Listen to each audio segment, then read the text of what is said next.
Assalamualaikum warahmatullahi wabarakatuh.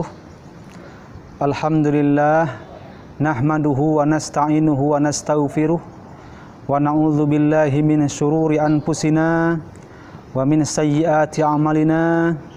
May yahdihillahu fala mudhillalah wa may yudlilhu fala hadiyalah. Asyhadu an la ilaha illallah wahdahu la syarikalah wa asyhadu anna Muhammadan abduhu wa rasuluh. Allahumma salli wa sallim ala sayyidina Muhammad wa ala ali sayyidina Muhammad. Para pemirsa yang dirahmati Allah Subhanahu wa taala, sore ini kami menyiarkan dari kampus Al-Kifayah 2 Jalan Kartini di belakang Polda Riau, Kota Pekanbaru.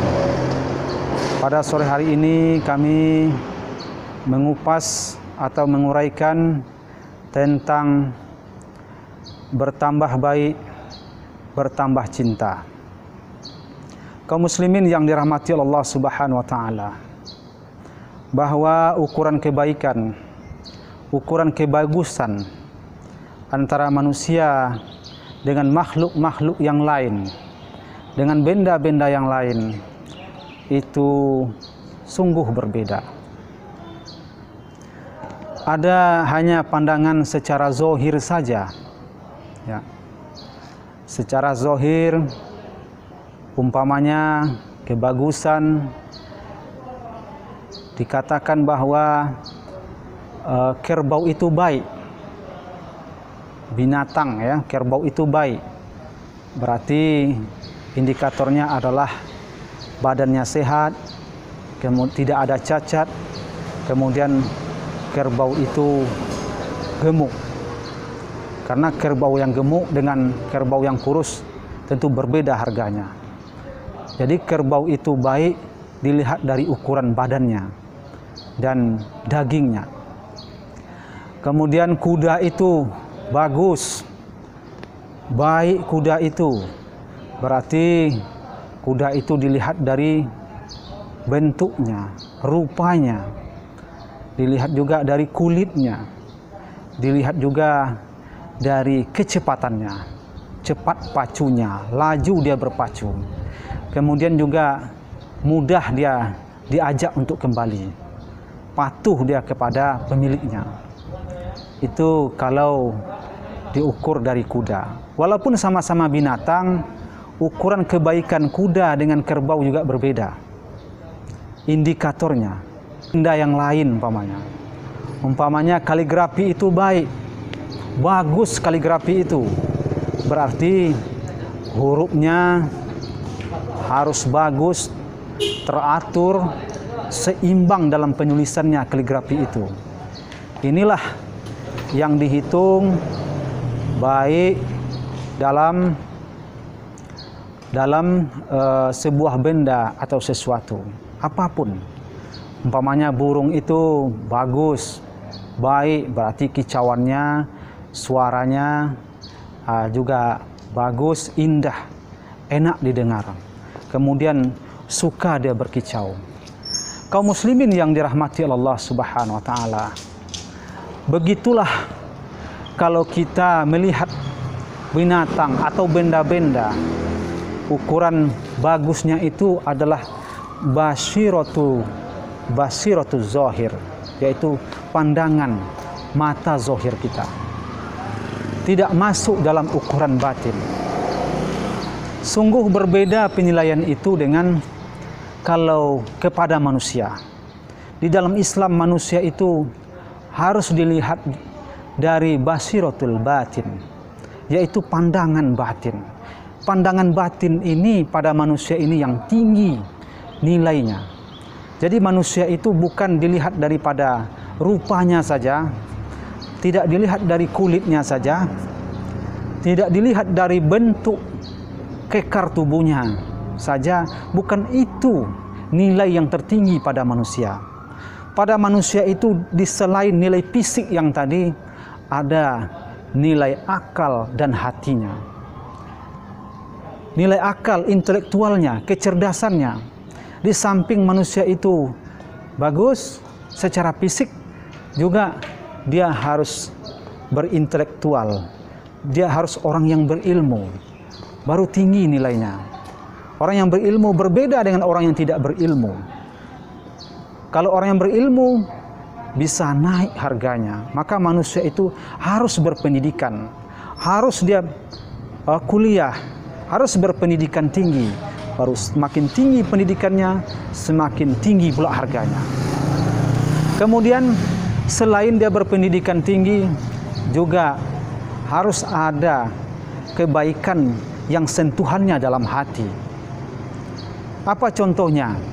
Manusia itu harus bersifat sakho, bersifat dermawan, kemudian bersifat iffah, jauh dari kemaksiatan, menjaga dirinya, kemudian bersifat tawadu, bersifat bersifat jujur, bersifat adil. Ada sifat-sifat kebaikan yang menonjol dalam dirinya. Berbeda setiap orang. Kadang-kadang walaupun orang itu baik, tapi kebaikannya lebih menonjol pada keadilannya. Seperti umpamanya hakim yang kita kenal dulu, Baharudin Lopa. Baharudin Lopa yang terbunuh itu, dia dikenal dengan keadilannya. Ada yang menonjol di bidang kejujurannya. Seperti umpamanya Jenderal Hugeng, Imam Santoso. Terkenal dengan kejujurannya, Jenderal Hugeng ini. Di masa Soekarno, di masa Soeharto. Orang sayang kepadanya karena ada kejujurannya. Semakin tinggi kebaikannya, semakin cinta orang kepadanya. Kemudian ada lagi Hatta, seorang wakil presiden dulunya, juga terkenal dengan kebaikannya, dengan kejujurannya, dengan ilmunya. B.J. Habibie terkenal dengan alimnya, ilmunya, intelektualnya. Sungguh orang seperti ini harganya sangat tinggi. Karena harga manusia itu bukan pada fisiknya secara pandangan zahir, tetapi pada akal dan hatinya secara pandangan batin. Kaum muslimin yang dirahmati Allah Subhanahu wa taala. Maka kita kenal dengan para sahabat.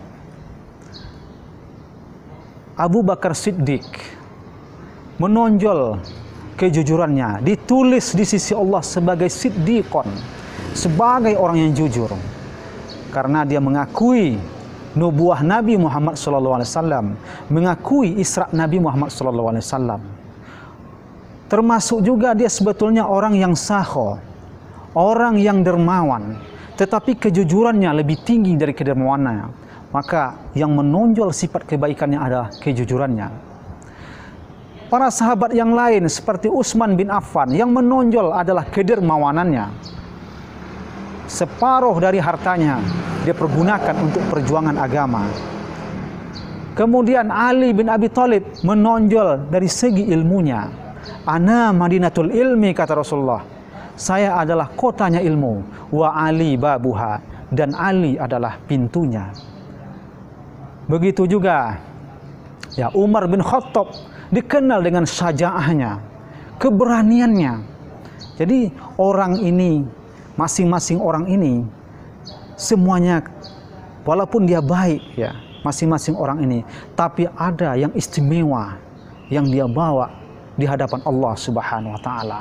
Ada sifat yang karimah, akhlakul karimah, itu yang menonjol pada dirinya. Itulah nilai kebaikannya yang dia banggakan nanti kepada Allah Subhanahu wa taala. Dan disitulah harga manusia itu semakin baik, semakin cinta. Kaum muslimin yang dirahmati Allah Subhanahu wa taala. Imam Syafi'i kita tidak kita kenal wajahnya. Saya sendiri, saya tidak kenal wajah Imam Syafi'i. Mungkin tentu wajahnya sekarang sudah dibalut oleh tanah. Kita tidak kenal bentuk tubuhnya, apakah Imam Syafi'i ini ganteng atau tidak dari segi rupawannya. Kita tidak kenal, fotonya pun kita tidak tahu Imam Syafi'i ini. Tapi kita mendengar kebaikan-kebaikan Imam Syafi'i ini. Dari kecil dia sudah hafal Quran. Sudah banyak dia belajar hadis Imam Syafi'i ini. Terkenal dia sudah banyak menyebarkan ilmu-ilmu syariat. Imam Syafi'i ini sudah banyak tulisan-tulisannya menyebar, kitab Al-Um, ya, Ar-Risalah dan lain-lain. Ya, kita mengenal kefakihannya bidang hukum agama Islam. Dari itu kebaikan-kebaikan Imam Syafi'i ini kita kenal, sehingga ada rasa sayang kita pada Imam Syafi'i. Dia mendirikan mazhab Syafi'i, ya. Dia banyak pengikut-pengikutnya, dan pengikutnya rela dan sangat sayang kepadanya. Padahal Imam Syafi'i ini sudah dibalut oleh tanah. Tulang-tulangnya sudah dikekang sudah dikuburkan, ya. Tapi orang sampai sekarang masih cinta kepada Imam Syafi'i. Begitu juga Imam Ahmad bin Hambal yang hafal 10.000 hadis. Imam Ahmad bin Hambal ini, bahkan beliau tidak makan semangka karena dia tidak dapat hadisnya. Padahal semangka itu halal, tapi karena tidak dapat hadisnya, tidak tahu dia hadisnya, beliau tidak makan. Jadi yang beliau makan kalau dia tahu hadisnya. Inilah kealiman, kewaraan Imam Ahmad bin Hambal. Semua imam-imam yang empat itu sangat wara, sangat zuhud kepada Allah Subhanahu wa taala. Dari sifat-sifat mereka itu kita dengar, kita akan semakin cinta kepada mereka. Jadi sifat-sifat mereka itu tidak bisa kita lihat, tidak bisa kita raba, kita tidak bisa tapi dengan penglihatan basir al-batin, ya, batiniyah, ya, pandangan batin kita yang merasakan itu, kelezatan, kenikmatan itu, sehingga kita mendapatkan cinta, mencintai mereka. Kaum muslimin yang dirahmati Allah Subhanahu wa taala. Jadi berbeda antara pandangan zohir dengan pandangan batin. Berbeda antara kita dengan orang barat. Orang barat menilai seseorang itu dari bentuk tubuhnya. Tingginya harus ideal.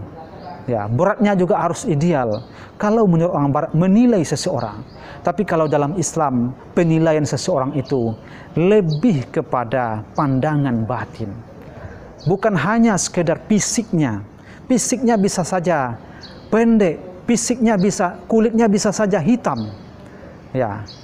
Tulangnya bisa saja tidak begitu kuat, tapi sifatnya itu membuat dia indah. Kebagusan sifatnya membuat dia indah. Semakin indah, semakin cinta. Kaum muslimin yang dirahmati Allah Subhanahu wa taala. Walaupun Imam Syafi'i ini tidak langsung, secara langsung dia memberikan bantuan kepada kita. Tidak langsung dengan uluran tangannya memberikan uang sama kita. Memberikan beras sama kita. Tapi kita terdengar kebaikan-kebaikannya. Banyak dia menulis buku. Sehingga hati kita pun merasa cenderung kepadanya. Kaum muslimin yang dirahmati Allah Subhanahu wa taala. Begitu jugalah orang-orang baik pada masa dulu maupun pada masa sekarang. Kalau kita mendengar kebaikannya, kedermawanannya, kita mendengar bahwa dia cinta kepada ilmu. Kita mendengar bahwa keberaniannya untuk menegakkan agama Islam ini. Ada rasa kerinduan kita kepadanya, kemudian ada rasa bertambah cinta kita kepada seseorang tersebut. Kaum muslimin yang dirahmati Allah Subhanahu wa taala. Kemudian apa lagi membuat seseorang itu cinta kepada yang lain? Ada namanya tanasubul arwah. Tanasubul arwah yaitu ada keserasian dalam jiwa.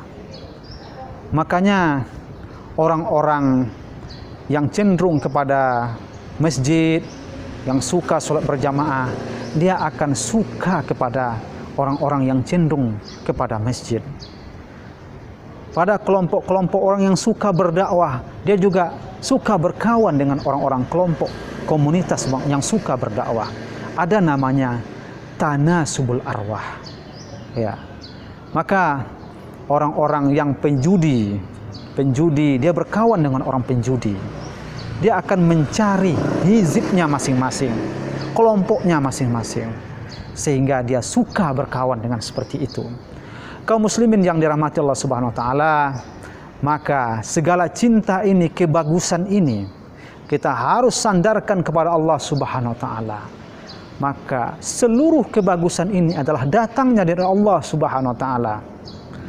Seluruh keindahan ini datangnya dari Allah Subhanahu wa taala. Maka harus kita sandarkan semuanya kepada Allah Subhanahu wa taala. Fisik tidak bisa kita robah. Kita lahir dalam keadaan hitam, tak bisa kita robah. Tidak ada ranah kita untuk merubah itu. Kalau kita kecuali operasi, itu pun operasi untuk merubah ciptaan Allah, itu hukumnya haram. Kita dilahirkan dalam keadaan tidak tinggi umpamanya, itu tidak bisa kita robah. Tidak bisa kita robah walaupun kita makannya banyak, tapi tidak bisa kita robah. Yang bisa kita robah adalah sifat kita. Bagaimana sifat kita? Harus sifat mahmudah, ya, sifat-sifat yang terpuji, sehingga ada nanti yang kita bawa, kita banggakan kepada Allah Subhanahu wa taala. Apakah unggul kita di bidang ilmu? Apakah unggul kita di bidang keadilan? Apakah unggul kita di bidang keberanian? Apakah unggul kita di bidang sakho, di bidang kedermawanan? Kadang-kadang orang itu hidupnya pas-pasan, tetapi dermawannya sungguh luar biasa. Ini sangat dicintai orang seperti ini. Orang yang punya keunggulan dari sifat mahmudah ini, itu adalah kebaikan, sangat dicintai. Jadi semakin baik, semakin cinta. Itulah bahasan kita pada sore hari ini yang kami siarkan dari kampus Al-Kifayah ini. Demikian yang bisa saya sampaikan. Yang perlu kita ingat adalah kullu hasanin wa jamalin mahbub. Setiap kebagusan, keindahan adalah dicintai. Jadi jangan kita sesekali lupa untuk berbuat kebaikan. Pasti ada yang mencintainya. Allah sudah jelas mencintai itu. Manusia juga dalam hatinya pasti cinta kepada orang yang baik-baik. Demikian yang bisa saya sampaikan. Wabillahi taufiq wal hidayah. Assalamualaikum warahmatullahi wabarakatuh.